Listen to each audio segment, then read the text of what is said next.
আমার মাঝে উপস্থিত হয়েছে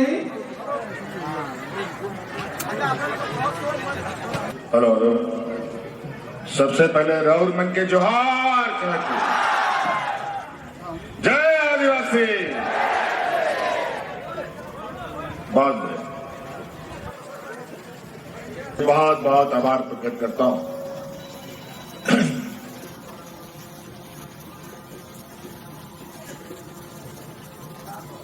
आप सबको पता है कि असम में असम विधानसभा को लेकर चुनाव का माहौल है।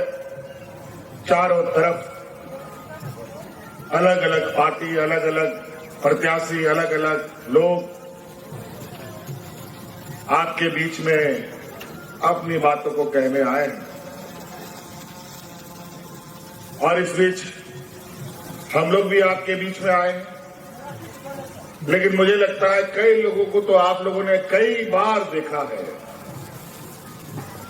असम की धरती में पहली बार जेएमएम इस चुनावी प्रतिस्पर्धा में हिस्सा लेने के लिए आया है और जेएमएम एक ऐसी पार्टी जहां आदिवासी, दलित, पिछड़ा, अल्पसंख्यक, किसान, मजदूर के हक हकूक की लड़ाई लड़ता है। उन्हीं का आवाज सदियों से हम उनके लिए संघर्षरत है और हो भी क्यों ना। झारखंड मुक्ति मोर्चा का जन्म ही हुआ है आदिवासी, दलित, पिछड़ा, अल्पसंख्यक लोगों के हाथों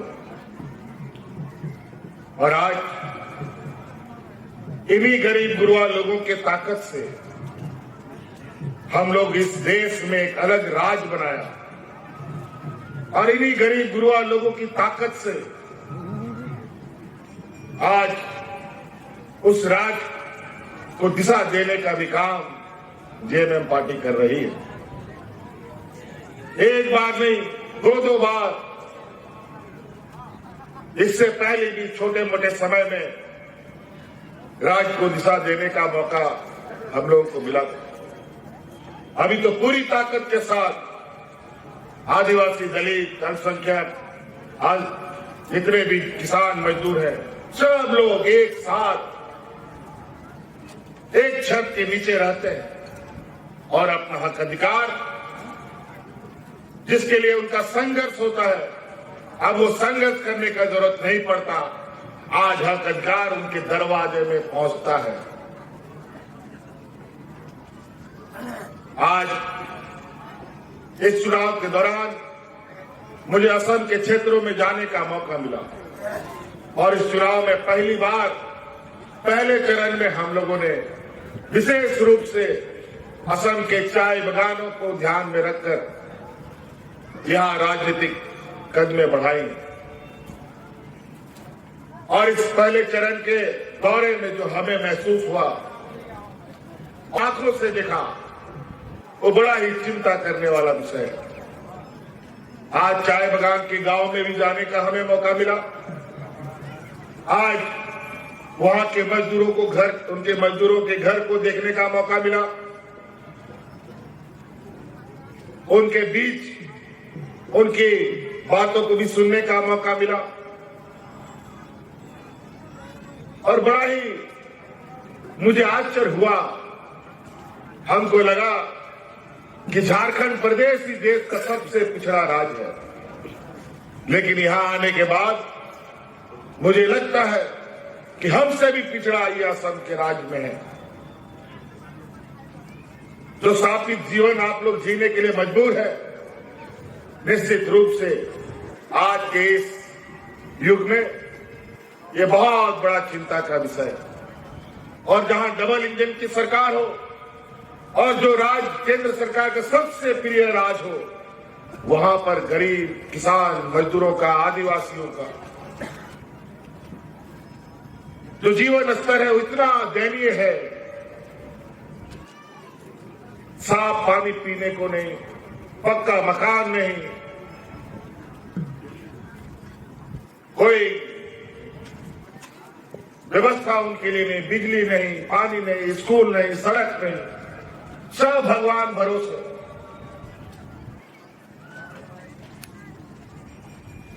बांस के काट में घर बनाकर जीवन जीने वाले ये लोग अपना हड्डी तक जला दिया इस चाय बागान में। पीढ़ी दर पीढ़ी लोगों का इस चाय बागान में खत्म हो गया। बड़ा ही विचित्र।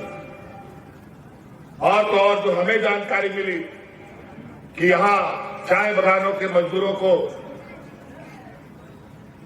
250 रुपया 70 रुपया मजदूरी मिलता है। ये तो और भी बहुत जितना भी कहा जाए इस मजदूरी का, 270 रुपये मजदूरी कहीं नहीं मिलता। इस देश में कोई राज्य 250 रुपया मजदूरी नहीं देता। कम से कम 500 टका तो मजदूरी मिलना ही मिलना, कहीं भी जाओ। 2 घंटा काम करो या 8 घंटा काम करो, 500 टका तो लेगा ही लेगा मजदूर। आज यहाँ 250। अगर 250 रुपया महीना का जोड़ते हैं तो 7-7.5 रुपया होता है, 7-7.5 हजार रुपया होता है। इस 7.5 हजार रुपये में आप लोग जी कैसे रहे, हमको भी बड़ा आश्चर्य हो रहा है। 250 रुपया में अगर आप बाजार से जहर भी खरीदोगे ना, वो इतना घटिया क्वालिटी का जहर आएगा, वो जहर खा के ना मर पाइएगा ना जी पाइएगा।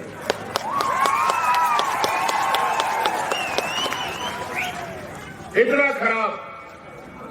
इसका मतलब यहां की सरकारों ने बड़े ही योजनाबद्ध तरीके से आपको ना जीने के लिए ना मरने के लिए ऐसी हालात आपकी बना दी।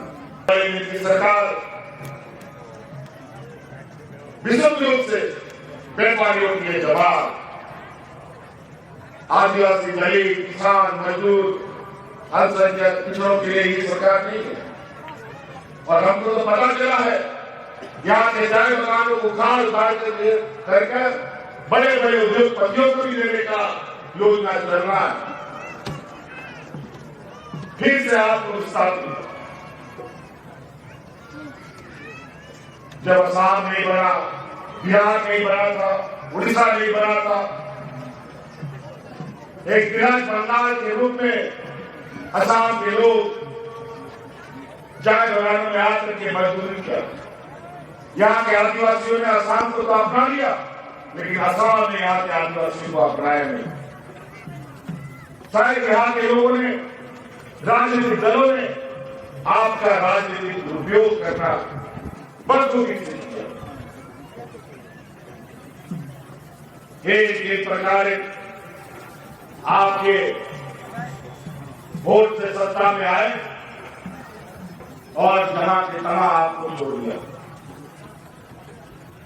अलग अलग खबरों के माध्यम से असम की जानकारी हमें प्राप्त होती, लेकिन इतना खराब था ये मैंने कभी नहीं सोचा। आज यहां आने के बाद ये महसूस हुआ।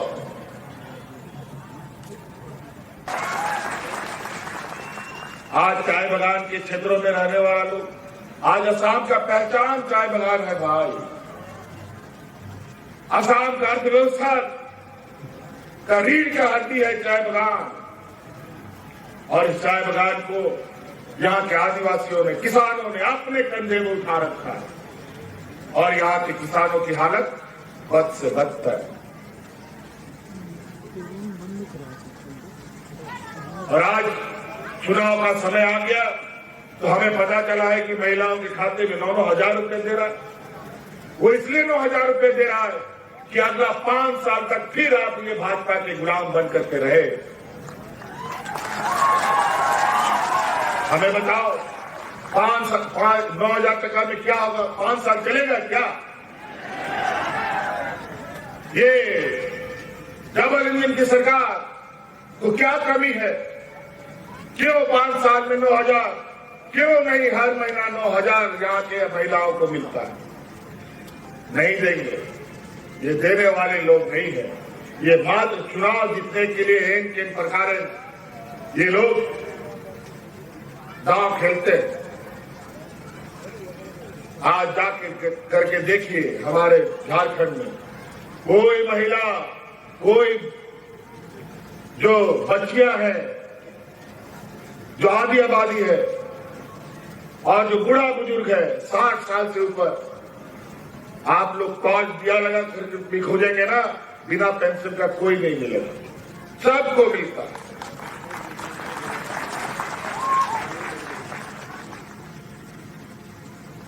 आज सदियों से आप लोग यहां बसे। पहले भी हमने कहा आदिवासी यहां के लोग अपने सम्मान की लड़ाई बिहार, बंगाल, उड़ीसा जब एक था उस समय से आप लोग यहां, उससे पहले से आप लोग हैं। लेकिन बंगाल का आदिवासी आदिवासी, बिहार का आदिवासी आदिवासी, उड़ीसा का यही लोग आदिवासी आदिवासी, और यहां का आदिवासी आदिवासी नहीं। क्यों?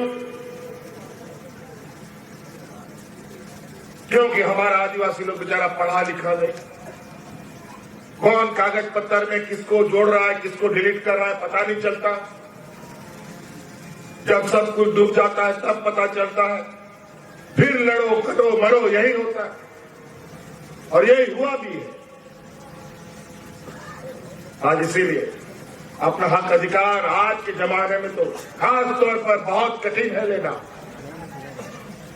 इसके लिए बस एक ही ताकत सबसे कारगर और अचूक है, वो ताकत एकजुटता का। और चाय बगान के लोग, मैं आपको बता देना चाहता हूं जो हमारा आकलन है, चाय बगानों में इतने लोग हैं, अगर आप लोग एक साथ एक पंडाल के अंदर जैसे यहां बैठे हैं वैसे ही इकट्ठे हो जाए तो मजाल नहीं सरकार का या कोई भी सरकार का असम में। अगर आप लोग एक साथ आवाज उठाए तो सरकार को बोलोगे उठो तो उठेगा, बोलो बैठो तो सरकार भी बैठेगा। आप लोग अपना ताकत पहचानिए। आज ये ताकत आपके लिए बहुत बड़ा और अचूक हथियार है और बड़ा योजनाबद्ध तरीके से इन राजनीतिक दलों ने आपको अलग अलग बांट कर रखा है। हमारे बीच का कुछ, हमारे जात बिरादरी का लोग, हमारा एक गोतिया लोग, यही भाजपा के लोगों का एजेंट बन करके हमारे बीच में घुसकर हमारी ताकत को कमजोर करता है। आज इसीलिए आप लोगों को ये भी पहचानना है कि कौन सी ताकत है जो हमें एक नहीं होने देता। यही डबल इंजन की सरकार, जब भाजपा की सरकार यहां बनी तो सबसे पहले यहां एनआरसी और सीए ला करके बोलने मचवाया।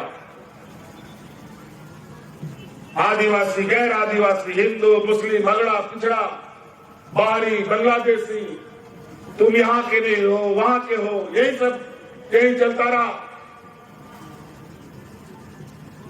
वोट डालो और राज करो, ये भारतीय जनता पार्टी का मूल मंत्र है। हमारे राज्य में भी अभी तो हम लोगों ने इन लोग का जहर का दांत तोड़ रखा है तो ये लोग काट नहीं पाता, लेकिन यहां का जो सरकार है इसके दांत में अभी भी जहर है। अब जहर का दांत नहीं, सांपे को यहां से बाहर निकाल देने का काम करो। जय भारत, आशा, जयमेम, सभी लोगों ने इसको ताकत दिया है। अब आपका ताकत की आवश्यकता है। फिर ये लड़ाई कैसी लड़ी जाएगी ये हम लोग आपको दिखाएंगे। हमने तो पहले भी कहा है कि आप लोग हाथ दीजिए, आप एक कदम चलो, 100 कदम हम लोग आपको लेके चलेंगे। ये झारखंड मुक्ति मोर्चा का वादा है। हम लोग वीर भूमि से आते हैं, कायरों की भूमि से नहीं। हम लोग संघर्ष करने वाले लोग हैं, संघर्ष से झारखंड लिया है, संघर्ष से अधिकार लिया है। आज असम के मान सम्मान, यहाँ के आदिवासियों की मान्यता और यहाँ के आपकी कमजोरी को लोगों ने बहुत ही तरीके से भगाया है। लेकिन अब आपको आपका अधिकार हम लोग दिलाने के लिए तत्पर है और आपके संघर्ष में आपके साथ खड़ा है। इसलिए इन्हीं बातों के साथ अगर आज आपने आवाज नहीं उठाई तो आने वाला कल भी ऐसा ही रहेगा, लेकिन अगर आज उठ खड़े हुए तो इतिहास बदल जाएगा। असम की धरती से आज मैं एक सवाल पूछती हूँ, कब तक हमारे हक छीने जाएंगे? कब तक हमारी मेहनत का सम्मान नहीं मिलेगा? हम जल जंगल जमीन के मालिक हैं, हम अपनी पहचान खुद लिखते हैं। तीर धनुष हमारा चिन्ह नहीं, हमारी ताकत है, हमारी आवाज है, हमारा स्वाभिमान है। हम झुकते नहीं, हम डरते नहीं, हम लड़ते हैं और जीतते हैं। तो उस बगान में जो काम कर रहे हैं इतने वर्षों से, आप उसके कभी मालिक बन पाए हैं? मालिक तो दूर छोड़िए, क्या आपको उस जमीन में अपना मालिकाना हक मिला है? क्या वो जमीन आपके नाम पे हो सकती है? तो नहीं हो सकती, क्योंकि ये कभी चाहेंगे नहीं कि वो जमीन आपके नाम पे हो। ये हमारे माथे पे मजदूर लिखा के जो लाए थे अंग्रेज, उस जमाने से अंग्रेज का ही दूसरा रूप अभी सत्ता में बैठे हुए लोग हैं जो हमें अभी भी मजदूर बना करके रखना चाहते हैं। ये कभी नहीं चाहेंगे कि हमारा जो अस्तित्व है, हमारे जो सभ्यता है, जो हमारी परंपरा है, उसको हम आगे लेकर के चलें। यहाँ कितने सारे लोग आदिवासी समाज से हैं। मैं भी आदिवासी समाज से ही हूँ, मैं उड़ीसा से हूँ, मेरी शादी झारखंड में